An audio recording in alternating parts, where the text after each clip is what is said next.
नमस्कार प्यारे दोस्तों, एक बार फिर बहुत बहुत स्वागत है आप सभी का आपके अपने YouTube चैनल पे। और एक और मॉडल टेस्ट पेपर यानी कि ओल्ड क्वेश्चन पेपर से लिए गए महत्वपूर्ण प्रश्नों की सीरीज के साथ एक बार फिर हम आ गए हैं आज।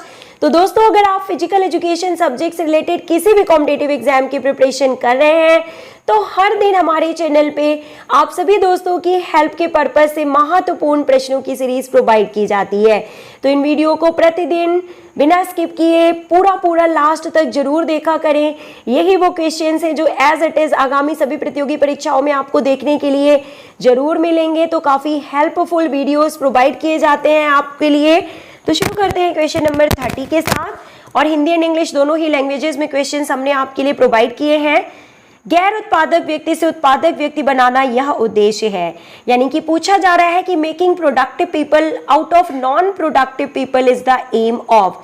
यानी कि अगर हम स्पोर्ट्स के पर्पस से बात करें कि अगर किसी भी गेम में किसी प्लेयर को खिलाड़ियों को चोट लग जाती है तो उन्हें जो है किन तरीकों से उन चोट को दूर करके या उनमें सुधार करके खिलाड़ी को पुनः खेल की अवस्था में वापस लाया जाता है, यह क्वेश्चन में पूछा जा रहा है। Making productive people out of non productive people is the aim of. तो इस विधि को जाना जाता है रिहैबिलिटेशन यानी पुनर्वास के रूप में। It is known as rehabilitation. Next question, organisation of human element is a basic principle of. मानव तत्वों का संगठन एक बुनियादी सिद्धांत है। Organisation of human element is a basic principle of. तो दोस्तों, ये किसका जो ह्यूमन एलिमेंट्स का जो ऑर्गेनाइजेशन है ये बेसिक प्रिंसिपल है। तो किसके बेसिक प्रिंसिपल की बात यहाँ पे की जा रही है, देखिए। तो इसका करेक्ट आंसर होगा ऑर्गेनाइजेशन एंड एडमिनिस्ट्रेशन। ये सही आंसर है यहाँ पे। Next question, bile is secreted by. यानी कि बाइल स्रावित होता है शरीर के किस भाग से। और आप सभी को पता है कि लिवर यानी कि जिगर से इसका सिक्रीशन होता है। और जो गाल ब्लैडर होता है वहां पे बाइल का स्टोरेज होता है। Recreational theory was given by. यानी कि रिक्रिएशनल थ्योरी मनोरंजन सिद्धांत, खेल के मनोरंजन सिद्धांत के प्रतिपादक निम्न में से कौन है? And the correct answer is GTW Patrick.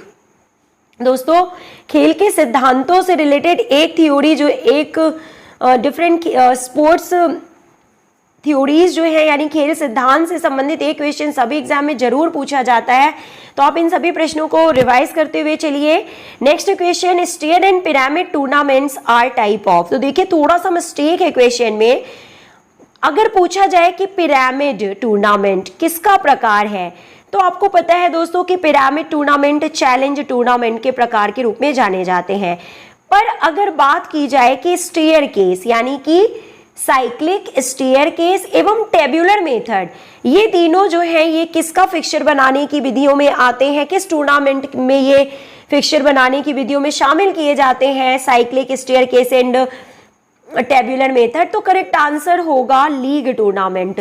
तो दोनों ही यहाँ पे एक साथ पूछा गया है।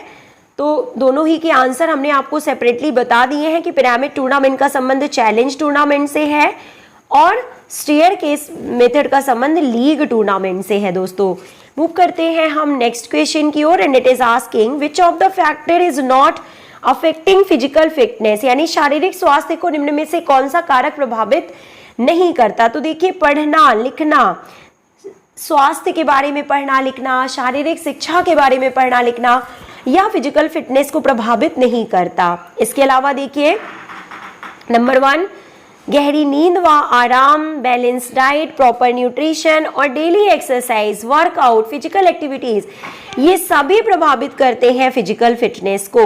Next, sports sociology deals with. तो खेल समाज शास्त्र संभालता है या डील करता है किसके साथ? Option number 3 is correct here. खेल समाज शास्त्र की बात यहाँ पे की जा रही है।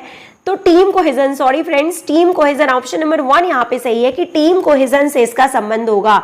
स्पोर्ट्स सोशियोलॉजी यानी कि टीम कोहेजन से इसका संबंध है। विच of the following is our cultural heritage. तो हमारे कल्चरल हेरिटेज के रूप में या सांस्कृतिक धरोहर या विरासत के रूप में किसे जाना जाता है? तो स्पोर्ट्स को जाना जाता है। The majority of liver in human body in is, यानी कि मानव शरीर में कौन से प्रकार का लीवर बहुमत से में पाया जाता है। दोस्तों आप सभी को पता है कि मानव शरीर में पाई जाने वाली हड्डियां जो होती हैं, लंबी हड्डियां, वो लीवर की तरह कार्य करती हैं, जो कि डिफरेंट फंक्शंस को प्रॉपरली परफॉर्म करने में हमारी हेल्प करते हैं। तो कौन से प्रकार के 3 तरह के लीवर होते हैं, तो कौन से प्रकार का लीवर जो होता है, किस क्लास लीवर की मात्रा हमारे शरीर में ज्यादातर पाई जाती है, तो option number 3 is correct here, 3rd class lever. और यही वो लीवर होता है जिसका स्पोर्ट्स में बहुत ज्यादा यूज होता है। Next question is asking that काइनेसियोलॉजी और किन्सियोलॉजी इज द स्टडी ऑफ। किन्सियोलॉजी किसके अध्ययन के रूप में जाना जाता है? Option number 1 is correct here, human motion, यानी कि मानव गति के अध्ययन के रूप में किन्सियोलॉजी को जाना जाता है। प्ले इज कंसीडर्ड एज, और खेल माना जाता है, तो यह एक निरुद्देश्य कार्य के रूप में, एमलेस एक्टिविटी के रूप में खेल को जाना जाता है। दोस्तों मैच द फॉलोइंग से रिलेटेड क्वेश्चन स्क्रीन पे आ चुका है, यानी कि एक क्वेश्चन से 4 क्वेश्चन तैयार करने वाला क्वेश्चन बहुत ही महत्वपूर्ण है। Option number 2 is correct here. और इसके अकॉर्डिंग देखिए, लेट शब्द का संबंध जो है वो टेबल टेनिस से है, लिब्रो का संबंध वॉलीबॉल से है, पाइबट का संबंध बास्केटबॉल से है, और ऑफसाइड का संबंध फुटबॉल से है। दोस्तों option number 2 is correct here. Next question is asking that a ball shaped curve shows normal distribution reason, यानी कि एक घंटी के आकार के वक्र से पता चलता है कि सामान्य विवरण कारण means normal distribution reason, samples are equally distributed and homogeneous, या फिर सैंपल्स आर अनइक्वली डिस्ट्रीब्यूशन। तो आपको बताना है कि स्टेटमेंट 1 और 2 में से कौन सा सही है और कौन सा गलत है। दोस्तों यहाँ पे तो देखिए क्या होगा करेक्ट आंसर, ऑप्शन नंबर 1 यहाँ पे सही है कि कारण 1, यानी कि कारण 1 रीजन 1 यहाँ पे सही है। जो नंबर 1, ये स्टेटमेंट नहीं बल्कि यहाँ पे रीजन दिया हुआ है, तो नंबर 1 रीजन सही है कि नमूना समरूप है तथा समानता से वितरित है। एक घंटी के आकार के वक्र से पता चलता है सामान्य विवरण का, और इसका कारण क्या है कि नमूना समरूप है तथा समानता से वितरित है। Next question, the camp craft involve, शिविर उद्योग कलाओं में निम्नलिखित में से किसमें एक कौशल का समावेश होता है, यानी कि camp craft involve. Camp craft में क्या शामिल किया जाता है? ऑप्शन नंबर 3 मेंटल स्किल्स, यानी मानसिक कौशल को शामिल किया जाता है। Next question is asking which of the following system of the body is the focal point of movement. निम्नलिखित में से कौन सा शारीरिक शिक्षा प्रणाली का केंद्र बिंदु माना जाता है? यानी अगर बात की जाए, देखिए दोस्तों हिंदी में क्वेश्चन तो कुछ अलग कह रहा है, लेकिन इंग्लिश में क्वेश्चन कुछ अलग कह रहा है। यानी कि कौन सा ऐसा सिस्टम है बॉडी का जो कि केंद्र बिंदु होता है मूवमेंट में। तो अगर हम बात करें कि मूवमेंट प्रणाली, यानी कि मूवमेंट के पॉइंट ऑफ व्यू से कौन सा सिस्टम बॉडी का फोकल पॉइंट या केंद्र बिंदु माना जाता है, तो करेक्ट आंसर होगा मस्कुलर सिस्टम। और अगर बात की जाए कि निम्नलिखित में से कौन सा शारीरिक प्रणाली, यानी कौन सा सिस्टम जो होता है बॉडी का मुख्य केंद्र बिंदु होता है, तो ओवरऑल बात की जा रही है यहाँ पे, तो भी जो मस्कुलर सिस्टम है वो ही जो है सही आंसर होगा, और वही जो होता है वो मुख्य केंद्र बिंदु होता है बॉडी का। Okay, next question, first step of budget preparation is. Budget बनाने का प्रथम चरण निम्न में से क्या होता है? ऑप्शन नंबर 3 प्लानिंग, यानी कि योजना होता है। The main function of haemoglobin is. Haemoglobin का मुख्य कार्य निम्न में से क्या है दोस्तों? तो ऑप्शन नंबर 1 यहाँ पे सही है, यानी कि अट्रैक्ट एंड कैरी ऑक्सीजन, प्राणवायु को खींचना, यानी ऑक्सीजन को खींचना और साथ लेकर जाना, यानी कि इसका ट्रांसपोर्ट करना, ऑक्सीजन का ट्रांसपोर्ट करना ही हीमोग्लोबिन का मुख्य फंक्शन होता है, यानी कि आरबीसीएस का मुख्य फंक्शन होता है। आरबीसीएस में हीमोग्लोबिन पाया जाता है और इसी वजह से इनका रंग लाल होता है। Next, Barry L Johnson and Jack K Nelson have written one of the following book. तो कौन सी बुक जो है वो बैरी एल जॉनसन तथा जैक के नेल्सन के द्वारा कौन सी पुस्तक लिखी गई है।